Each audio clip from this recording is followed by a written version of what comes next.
On Tuesday, Minister of Foreign Affairs Kamina Johnson-Smith announced that the government will seek to make legislative changes to take control of the shares now owned by Venezuela's state-owned oil and natural gas company, PDV Caribe.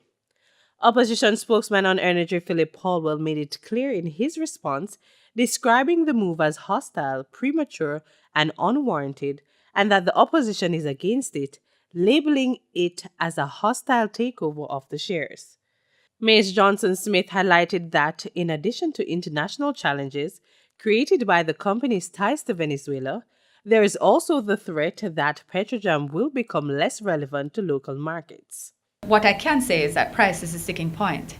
And this is why I shared that in the interest of all reasonableness and in the best efforts to reach an amicable agreement, we engaged Muse Standstill, which is an internationally recognized organization, and the same company that was agreed between the relevant parties to value Petrojam for the purposes of the sale in 2006-2007.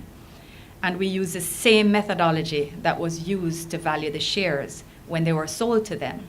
And it was felt that this would be the most objectively reliable way in which to identify an independent value. Undoubtedly, seller and buyer always disagree. She explained that for Jamaica, a delay would not be in the country's favor. Particularly important, or rather urgent, given the changes that I explained in respect of JPS's conversion to LNG, which I understand is to take place in April 2019 if they remain there on target, as well as the MARPOL regulations in 2020. This changes the landscape entirely, and therefore delay is just really not in Jamaica's interest. And that is something that I think it's important that everyone understand. The Andrew Holness administration has signaled that it is prepared for a legal battle with the Venezuelan government if it contends its decision. Well, we are a democracy with separation of powers, and we certainly have a court. The agreement, the joint venture agreement with between the two parties, does fall within the jurisdiction of the laws and courts of Jamaica.